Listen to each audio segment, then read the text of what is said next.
Okay guys, we're back out here. Well, let's go this way first. Yeah, it hasn't been fun. I know I made other videos. I don't know if I'm going to post them or not. I'll make it quick. Okay, here's the tool that we used to do all the bending. There's an OTC. Okay, this thing works awesome, as you guys know by the tunnel ram lines. Found out that Harbor Freight makes the almost identical one. Oh, I have some scrap line now, so we will test it. The only thing I tested this on so far was this, which already had a bend in it. I brought it all the way around. Seemed to flatten it a little bit, but we'll see what the other one does. Because if the other one does it, that's the only way to do it. That's highly respectable. And the wall over here was already, this already had bends in it. And it got stuck in the tool because of the other bends in it, but we won't talk about that. So here's the one we used to mark up. Then we did, which one did we do? Then we did this one. It's coming out mint. Then I bent this the wrong way, even with my witness marks. So I put a witness mark there and where I want to bend. When you polish it, it comes right off. So you always know which way to put the tool. I still put the tool in backwards. Jackass. Okay, then this one. Made one of the bends a little too long. Tried to add a little bit more to it while I was there. I figured, you know, tube's going to be in the garbage in a second. And tube's in the garbage. Ta-da! Okay, that stuff's just laying on there.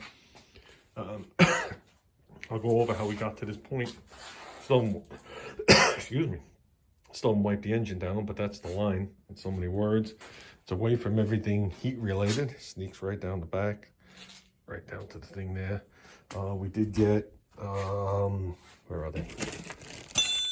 We did get 3 more. Well, here's one of them. 3 more, well, there's 2 of them right here. 3 more brass nuts, and I still have one original one.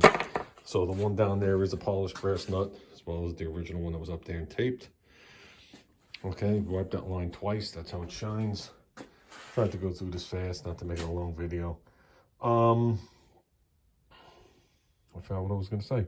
Oh, one of them, the reason we put the extra bend in it, now that you can see there's a whoop in it right there, was it bent. It went on the car perfect. I fitted it. Did the last cut, put the thing on there, screwed it on, stepped back. I said, that's not right. Meanwhile, the whole time I was kneeling down doing it. And what I did was I brought it up, but closer this way, and went horizontal, then did what I did. But it was out a little too far this way, up a little high. This magneto had an issue, okay? The magneto slipped in, but it wasn't gonna, like the magneto's up a ½ an inch right now, or 3/4 of an inch. It starts to go down. It was definitely gonna hit the base. I wound up tweaking the line. The line needed to go over a hair bit more. It was starting to look like shit, so I gave it, you know, I just said, it's gonna be shot anyway in a second. So I did it like this. So now this is totally different. This has the little whoop in it. Has a curve right around the water pump bolt. Sneaks in there right between the power steering and there. It doesn't rub nothing. We come up on a slight angle. Did a 45, right into the fuel rail. And it doesn't even touch the intake. It's close, doesn't touch. I mean, that nut for the flare nut almost rubs the intake all around. That's how close when we did those lines it worked out. You know, it's not that easy. And as you do a bunch of them in a row, you get better and better. Then when you don't do them for a while, like I said, brake lines, you can wrap brake lines around your toes. 3/8 gets a little, whatever. 3/8 NICOP is the easiest to bend. Steel's a little harder. Stainless steel I won't do. I won't do 3/4 stainless steel. Not with a hand bender. And not with a hand flairer. I do a hydraulic. This is the only line I did with a hand flare. All the other ones I did with the hydraulic flare tool, which I don't have here. So I think that's going to be great. It disappears like it should. This is not the hose that's stained. We know that already. I just threw that back on there just to see how it's going to look. So with that, I'm going to prime up the system, just not today, because I'm going out in a little while. I'm going to prime up the system. If it isn't a sprinkler system, and all the floats are good like they're supposed to be, let's get ready to fire it.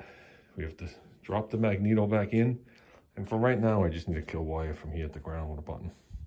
That's all. Then we'll decide how we're going to run it into the car or whatever. We'll sneak it in there nice somewhere. Probably just go right alongside the top of the valve cover and come up into the harness and loop it around. Try and make it look as factory as possible. As you know, with the harness, I tried factory. I didn't try show. And we have to do something with this. Okay, because this does come, it runs along the factory harness. So I could pull it all the way out, roll it up and tuck it in the car. And we'll just leave it there. MSD box is staying. And I said, like I said, the one for the distributor we rolled up, put in a little zip tie, put on the top of the bell housing around one of the things. The harness coming up from the tranny. Or the harness in the back, whatever it is. And that's it. So that's our update. Okay. Yeah, that line was a pain in the ass. I think that line was more frustrating than all the ones to the tunnel rim. So with that, do we have enough line to do it again? Yeah, at least once. Let's see. Probably twice. Now it's in a straight line. I'm never going to get a circle back in it, so we'll just put it up here in a straight line. Leave it there. Well, it's almost a straight line. How's that? And I'm going to make a separate video. I'm going to do, just pick a flat spot and do a 90-degree bend and a 180-degree bend with each tool. We'll see how it does. Okay, I'm going to do them and then I'll turn on the camera. So you guys will know if you should spend $30 on an OTC, plus probably some shipping, or if you get away with $7 at Harbor Freight. So, okay, we're out of here.